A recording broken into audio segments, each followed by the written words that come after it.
সুপ্রিয় দর্শক, আসসালামু আলাইকুম। আপনাদের সবাইকে স্বাগত জানাচ্ছি এখনকার আলোচনায়। আপনাদের সঙ্গে আছি আমি সিরাজুল ইসলাম। দর্শক, অন্তত 4টা গুরুত্বপূর্ণ বিষয় নিয়ে আজকে কথা বলবো। প্রথম আলোচনা করব, আজকে ইরান এবং আমেরিকার মধ্যে আবার পাল্টাপাল্টি হামলা হয়েছে। আমেরিকা হামলা চালিয়েছে ইরানের কেশম দ্বীপে, ড্রোন এবং কমিউনিকেশন সেন্টারে, আর ইরান হামলা চালিয়েছে কুয়েত এবং বাহরাইনের মার্কিন ঘাঁটিতে। এবার সে ইরানের সর্বোচ্চ নেতার সামরিক বিষয়ক উপদেষ্টা মেজর জেনারেল মহসিন রেজাই তিনি বলেছেন, $24 বিলিয়ন ছাড় করতে রাজি না হওয়ায় ইরান এবং আমেরিকার মধ্যকার আলোচনা অচল অবস্থায় আছে। বল এখন আমেরিকার কোর্টে, যা করার তাই আমেরিকাকেই করতে হবে। পরিস্থিতি আসলে কোন দিকে যাচ্ছে? এরপরে লেবাননের প্রেসিডেন্ট জোসেফ আউন তিনি ইরানকে বলেছেন যে লেবাননকে নিয়ে দর কষাকষি করছে ইরান, অর্থাৎ ইরান দর কষাকষি করছে আমেরিকার সাথে লেবাননকে নিয়ে। লেবাননকে বার্গেনিং চিপ অর্থাৎ দর কষাকষির হাতিয়ার বানিয়েছে। অথচ এই লেবাননের জন্য ইরান অনেক কিছুই করেছে। কেন এই কথা বলছেন, কে এই জোসেফ আউন, এ নিয়ে বিস্তারিত আলোচনা করব।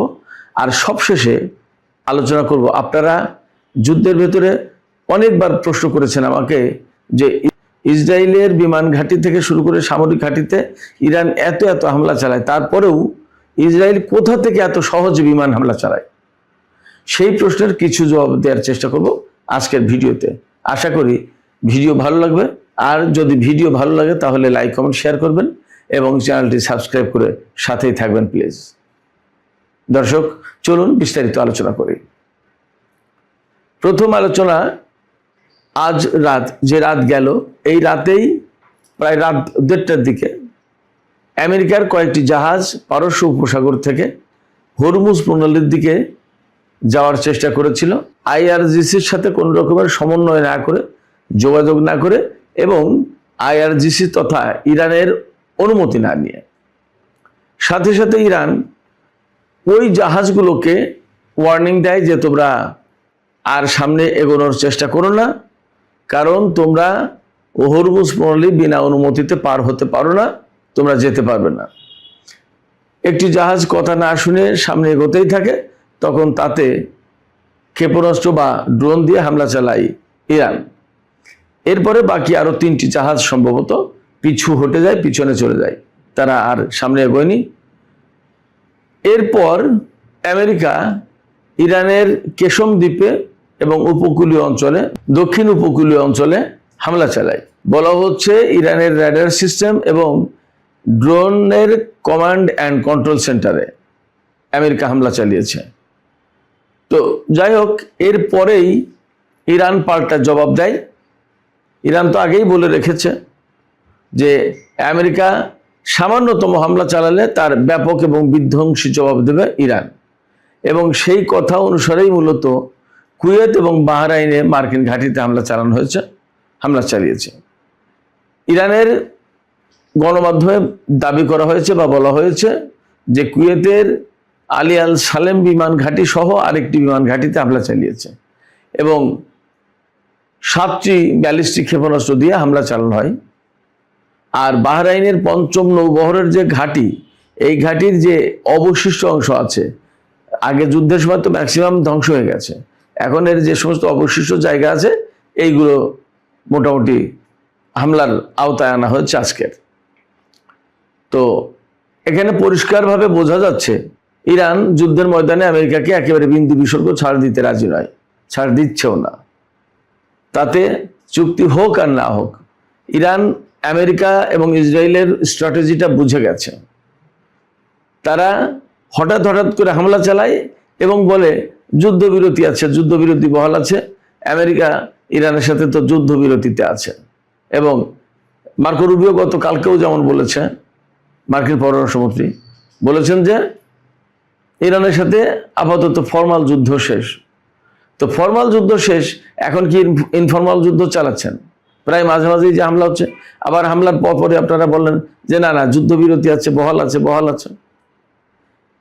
ইরান এই কৌশলগুলো, এই ট্রিকগুলো বুঝে গেছে যে আসলে তারা চুক্তির কথা বলে, যুদ্ধবিরতির কথা বলে আমাদের সামনে মূলা ঝুলিয়ে রেখে আমাদেরকে বিভ্রান্ত করে আমাদের উপর বারবার হামলা চালাবে।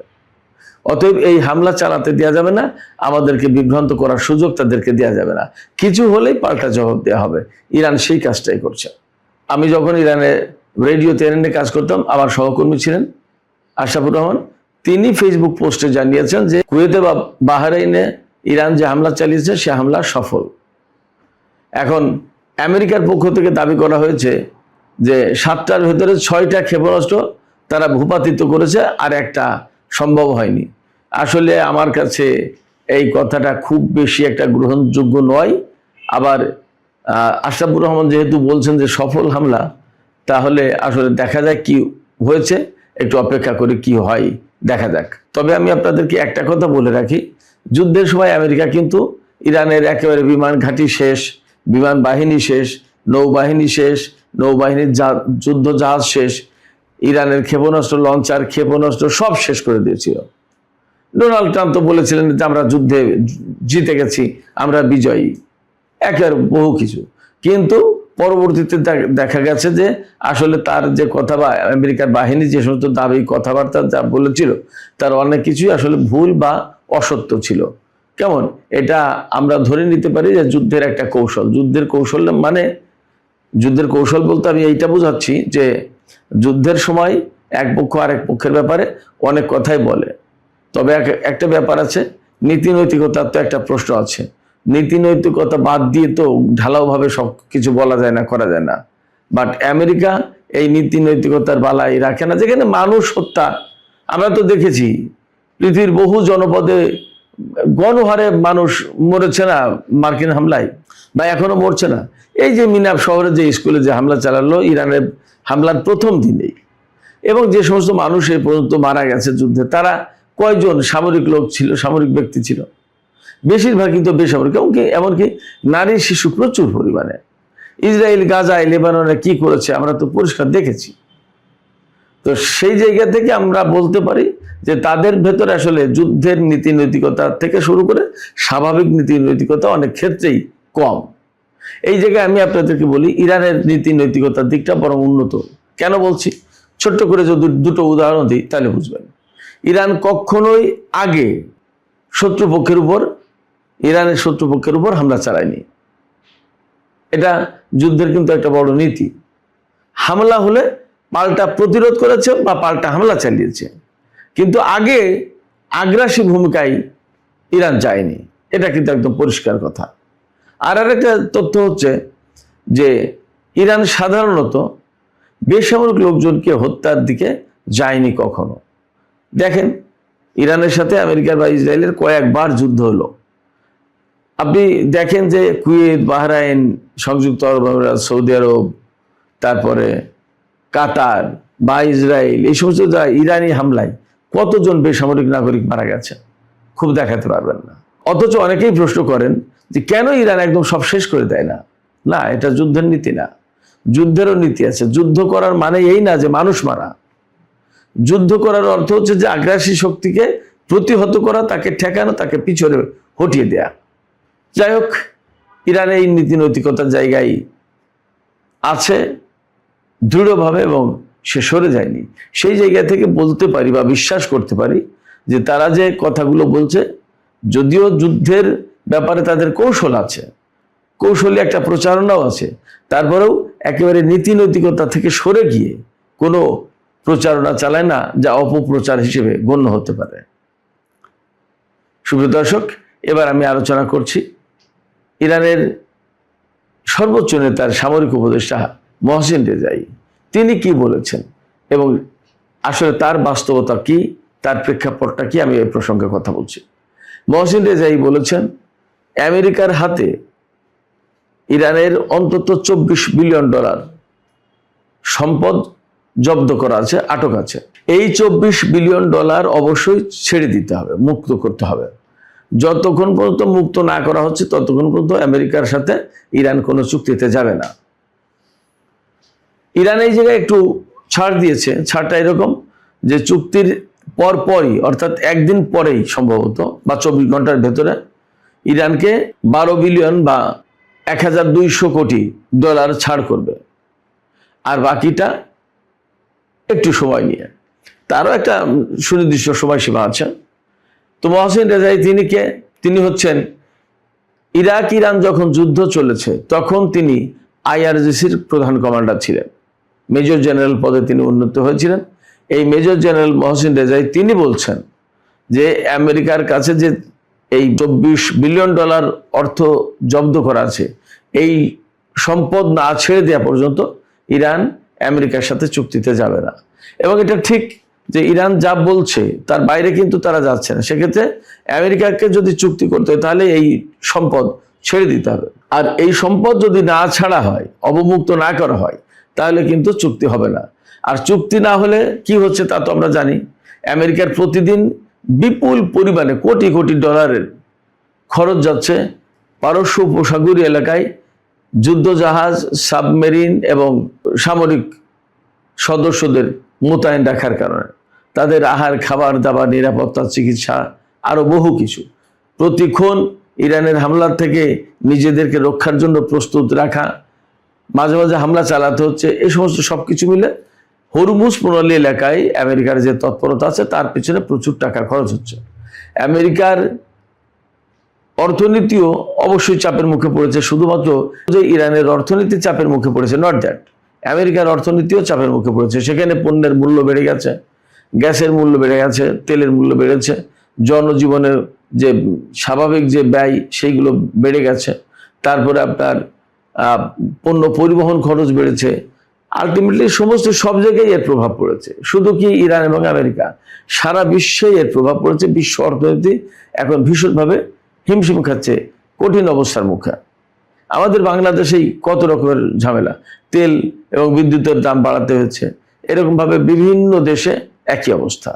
সেই জায়গায় সারা বিশ্বের অর্থনীতিকে বাঁচাতে হলে, সারা বিশ্বের খাদ্য মজুদ, খাদ্যের যোগান বা পণ্যের স্বাভাবিক প্রবাহ যদি ঠিক রাখতে হয়, তাহলে আমাদেরকে এই সংকট থেকে উত্তরণ ঘটাতে হবে।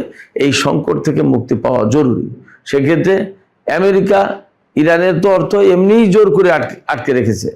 ইরান তো কোনো অবৈধ রাষ্ট্র না, একটা জাতিসংঘের বৈধ রাষ্ট্র, বৈধ সদস্য রাষ্ট্র।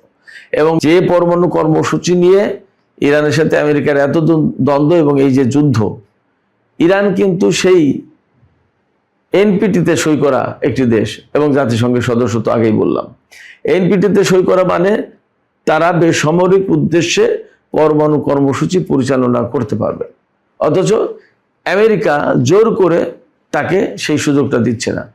ইরানের সাথে আমেরিকা সহ 6 জাতি গোষ্ঠীর চুক্তি হওয়ার পরেও ডোনাল্ড ট্রাম্প গায়ের জোরে সেটা ছিঁড়ে ফেলে এই চুক্তি থেকে বেরিয়ে গিয়ে ইরানের উপর নিষেধাজ্ঞা আরোপ করেছে। এটা তো ঠিক না। এবং যা নিয়ে এখন আমেরিকার সমাজেই বিতর্ক হচ্ছে।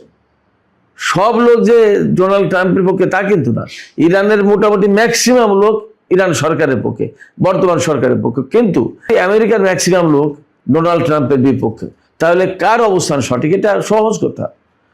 তার দেশেই তো তার পক্ষে সমর্থন নেই। এটা তো শুধুমাত্র রাজনীতির কারণে, ন্যায়নিষ্ঠতার কারণে, ন্যায়নীতির কারণে। সবাই জানে যে এটা অন্যায় হচ্ছে। ফলে মহসিন রেজাই যা বলেছেন সেটা গুরুত্বপূর্ণ কথা। একই সাথে ইরানের পররাষ্ট্রমন্ত্রী সাইদ আব্বাস আরাকচি তিনিও কিন্তু বলেছেন যে যদি চুক্তি না হয়, এইভাবে মাঝে মাঝে যদি পাল্টা হামলার ঘটনা ঘটে, তাহলে কিন্তু এটা যে কোনো মুহূর্তে আঞ্চলিক বড় সংঘাতের রূপ নিতে পারে। অতএব আমেরিকাকে হয় চুক্তি করতে হবে, না হলে যুদ্ধের দিকে যেতে হবে। একটা কিছু পথ বেছে নিতে হবে। তবে ডেফিনেটলি চুক্তি এবং শান্তির পথ নিশ্চয়ই ভালো, সে কথা বলার অপেক্ষা রাখে না। সুপ্রিয় দর্শক, এবার একটু লেবানন প্রসঙ্গে কথা বলতে চাই। লেবানন প্রসঙ্গে যে কথা বলতে চাই সেটা হচ্ছে, লেবাননের প্রেসিডেন্ট জোসেফ আউন, তিনি একজন সেনাপ্রধান ছিলেন 2017 সাল থেকে 2025 সাল পর্যন্ত। তিনি যেহেতু সেনাপ্রধান ছিলেন, সেই জায়গায় নিজেকে নিরপেক্ষ একজন ব্যক্তি হিসেবে তুলে ধরার চেষ্টা করেন, কিন্তু নিরপেক্ষতার নামে বিশাল জনগোষ্ঠী যে হিজবুল্লাহর সমর্থক, তাদের বিরোধিতা তিনি করেন। সেক্ষেত্রে বেসিক্যালি তিনি নিরপেক্ষ ব্যক্তি, একথা বলার কোনো সুযোগ নেই। তিনি খ্রিস্টান সম্প্রদায়ের একজন সদস্য, যার কারণে তিনি প্রেসিডেন্ট হতে পেরেছেন। লেবাননের সংবিধান অনুযায়ী খ্রিস্টান সম্প্রদায় থেকে প্রেসিডেন্ট নির্বাচিত হবেন, আর প্রধানমন্ত্রী হবেন সুন্নি সম্প্রদায় থেকে, আর শিয়া সম্প্রদায় থেকে হবেন জাতীয় সংসদের স্পিকার। সেই হিসেবে খ্রিস্টান সম্প্রদায়ের প্রতিনিধি হিসেবে জোসেফ আউন প্রেসিডেন্ট পদে নির্বাচিত হয়েছেন।